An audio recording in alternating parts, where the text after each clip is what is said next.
ஒரு நல்ல திரைப்படம் நம்மை உணர்வு ரீதியாக பாதிக்கும். தமிழ் மக்கள் உள்ளங்களில் அழுத்தமான பாதிப்புகளை அந்நாட்களில் வந்த பெரும்பாலான திரைப்படங்கள் ஏற்படுத்தியது என்பது மறுக்க முடியாத உண்மை. நடிகர், நடிகைகள், குணச்சித்திர நடிகர்கள், வில்லன்கள் என அனைவரும் மக்களால் வெகுவாக போற்றப்பட்டனர். அத்தகைய காலகட்டத்தில் தோன்றிய PS வீரப்பா எனும் கலைஞரை நினைக்கும் போது நம் மனதில் முதலில் உதிப்பது அவருக்கென்று உரிய உரத்த சிரிப்பும் வாளேந்தி அவர் பேசும் தீப்பொறி வசனங்களும் தான். சபாஷ், சரியான போட்டி. இந்த வார்த்தைகள் ஒவ்வொரு தமிழ் சினிமா ரசிகனின் நினைவுகளிலும் ஆழமாக பதிந்திருக்கிறது என்று சொன்னால் அது மிகையாகாது. வில்லன்களுக்கு நட்சத்திர அந்தஸ்து அளித்தவர் PS வீரப்பா என்றால் மிகையல்ல. உடல் மொழியிலும் காத்திரமான குரல் வழியிலும் தான் நடித்த கதாபாத்திரங்களுக்கு உயிர் தந்து பார்வையாளர்களை கவர்ந்த அழகான வில்லன் நடிகர் அவர். தன் உடலை எப்போதும் கட்டுக்கோப்பாக வைத்திருக்கும் இயல்பினர் வீரப்பா. அவரது தனித்தன்மையே அசலான உடல் மொழி, குரல் வளம் மற்றும் தமிழை மிகவும் அழுத்தம் திருத்தமாக உச்சரிக்கும் பாங்கு. எல்லாவற்றுக்கும் மேலாக அந்த வில்லத்தனமான சிரிப்பு. திரையில் அவர் கொடூரமான மனிதராக வலம் வந்தாலும் நிஜத்தில் ஒரு மென்மையான கருணை உள்ளம் கொண்டவராக திகழ்ந்தார். 1911ஆம் ஆண்டு காங்கயத்தில் பிறந்த வீரப்பா பொள்ளாச்சியில் உள்ள தனது தாத்தாவின் வீட்டில் வளர்ந்தார். இளம் வயதில் படிப்பின் மீது ஆர்வம் இருந்தாலும் வீட்டின் வறுமை சூழல் காரணமாக படிப்பை தொடரவில்லை. கோவில் திருவிழாக்களில் நடைபெறும் நாடகங்களில் நடித்து வந்தார் வீரப்பா.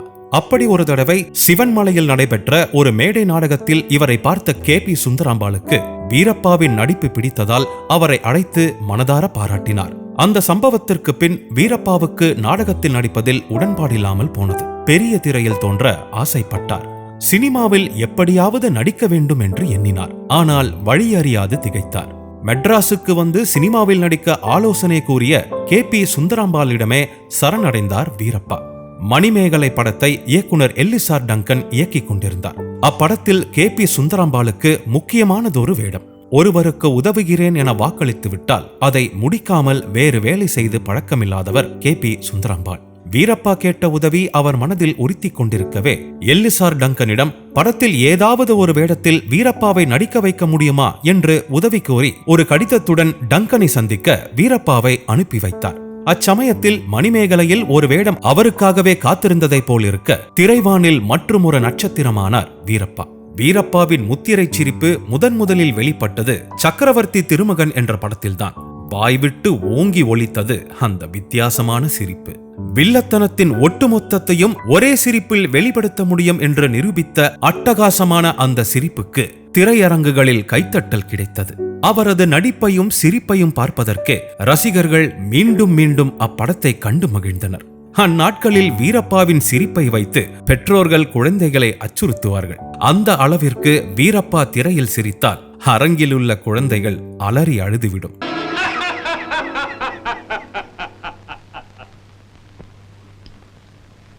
அந்த பேராசக்காரனின் பிணத்தை தலைகளாக தொங்க விடுங்கள். மறுபடியும் நமக்கு தெரியாமல் வருபவர்களுக்கு இந்த கதிதான் என்று தெரியட்டும். சீக்கிரம் அடுத்த நகரில் பெரிய கொள்ளைக்கு ஏற்பாடு செய்திருக்கிறேன். புறப்பட வேண்டும். சக்கரவர்த்தி திருமகனில் தொடங்கிய அந்த வெற்றி சிரிப்பு அவரது தனித்த பாணியாகிவிட்டது. முருகன் என்ற படத்தில் MGRுடன் நடித்தார் வீரப்பா. அந்த படத்திலிருந்து இருவருக்கும் ஏற்பட்ட நட்பு இறுதி வரை தொடர்ந்தது. MGR தான் நடிக்கும் படங்களில் தனக்கு எதிர்நாயகனாக வீரப்பாவையே போடும்படி கேட்டுக்கொள்வாராம். KP சுந்தராம்பாள் அறிமுகப்படுத்த, MG ராமச்சந்திரன் வழிநடத்த PS வீரப்பாவின் திரை வாழ்க்கை தலை நிமிர்ந்து பயணித்தது. MGR தான் வீரப்பாவிற்கு வாழ்வீச்சு கற்றுக் கொடுத்தவர். திரையில் இருவரும் அற்புதமாக கனல் தெறிக்க சண்டையிடுவதன் பின்னணியில் இருவரும் எடுத்த தீவிர பயிற்சிகள் தான் காரணம். ஒரு முறை படப்பிடிப்பின் போது சூழ்நிலை மறந்து திடீரென்று பள்ளத்தில் உருண்டு விட போனார் வீரப்பா. MGR மட்டும் அச்சமயத்தில் கவனித்து காப்பாற்ற இருக்காவிட்டால் விபத்துக்குள்ளாகி வீரப்பா எனும் கலைஞரை திரைத்துறை இழந்திருக்கும். தனக்கு திரை வாழ்க்கையில் கை கொடுத்தது மட்டுமின்றி தன் உயிரையும் காப்பாற்றியவர் என்று MGRஐ பல தருணங்களில் நினைவு கூறுவார் வீரப்பா. தொடர்ந்து MGR வீரப்பா ஜோடி பல படங்களில் நடித்து வெற்றி கூட்டணியாக வாகை சூடிக் கொண்டிருந்தது திரை ரசிகர்களுக்கு பெரும் விருந்தாக அமைந்தது. சுந்தர்ராவ் நட்கர்னி இயக்கத்தில் MGR கதாநாயகனாக நடித்த மகாதேவி என்ற படத்தில் வீரப்பா பேசிய வசனங்கள் காலம் கடந்தும் ரசிகர்கள் மனதில் ஆழப்பதிந்த ஒன்று. ஆளில்லாத நேரம் பார்த்து நாள் குறிக்க வந்தாயா? எனக்கென்று பிறந்தவள் மகாதேவி. அவளை நீ தேடி வந்ததே முதல் தவறு. ஊரார் தோட்டத்துக்கு அணியது. யாரை விரும்புகிறது என்று தெரியாமலே வேலி போடுகிறாய், விளையாட பார்க்கிறாய்.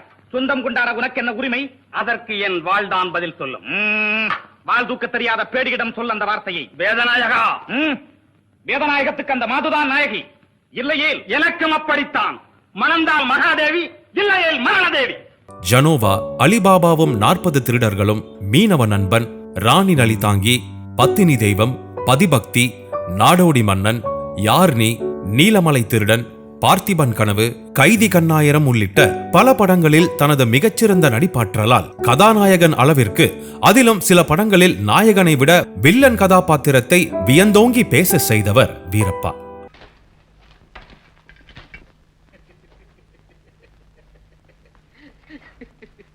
என்ன மருந்து பக்குவமாக வேலை செய்ய ஆரம்பித்து விட்டது. மன்னர் மயக்கமாக விழுந்து விட்டார். இனி அந்த கிழட்டு மந்திரி என்ன செய்வான்? நாளை காலை எனது கையால் பிங்களந்தான் இந்நாட்டு மன்னன். மக்கள் திலகம் எம்ஜிஆர் நடித்த கடைசி படமான மதுரையை மீட்ட சுந்தரபாண்டியனில் அவருக்கு வீரப்பாதான் வில்லன் என்பதும் குறிப்பிடத்தக்கது. வீரப்பாதான் இன்றைய பஞ்ச் வசனங்களுக்கெல்லாம் முன்னோடியாக திகழ்ந்தவர். வஞ்சிக்கோட்டை வாலிபன் படத்தில் ஜெமினி கணேசன் அருகில் அமர்ந்து வைஜெயந்தி மாலா, பத்மினி இடையே நடக்கும் போட்டி நடனத்தை ரசித்தபடி சபாஷ், சரியான போட்டி என்று நறுக்கென்று கூறுவார். அந்த சிறிய வசனம் அன்றும் இன்றும் ரசிகர்களால் போற்றப்பட்டது.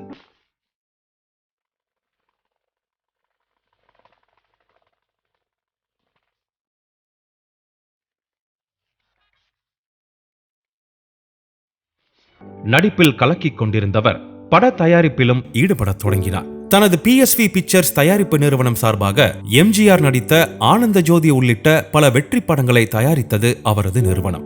சிவாஜி நடிப்பில் 1962ஆம் ஆண்டு வெளிவந்து மாபெரும் வெற்றி பெற்ற ஆலயமணி திரைப்படத்தை 1968ஆம் ஆண்டு ஆத்மி என்ற பெயரில் ஹிந்தியில் தயாரிக்க அது படுதோல்வி அடைந்தது. திலீப் குமார் என்ற பெரும் நடிகர் அதில் நடித்திருந்த போதும் அந்த படம் ஹிந்தி ரசிகர்களை கவரவில்லை. அதனால் திலீப் குமார் வீரப்பாவுக்கு உதவ நினைத்து தனது மிகப்பெரிய வெற்றி படமான கங்கா ஜமுனாவின் தமிழ் உரிமையை கடும் போட்டிக்கு இடையே வீரப்பாவுக்கு இலவசமாகவே தந்தார். ஆனால் பல முயற்சிகளுக்கு பிறகும் அந்த படம் தமிழில் எடுக்கப்படவில்லை. 2 தவறான முடிவுகளால் தன் வாழ்நாள் முழுவதும் பாடுபட்டு சேர்த்த சொத்துக்களை இழந்து தவித்தார் வீரப்பா. 1970ஆம் ஆண்டிற்கு பிறகு நடிப்பதை வெகுவாக குறைத்துக் கொண்டார். நீங்களும் ஹீரோதான் என்ற படத்தில்தான் வீரப்பா கடைசியாக நடித்தார். உடல்நலக் குறைவால் 87வது வயதில் நவம்பர் 9, 1998ஆம் ஆண்டு உயிர் நீத்தார் வீரப்பா.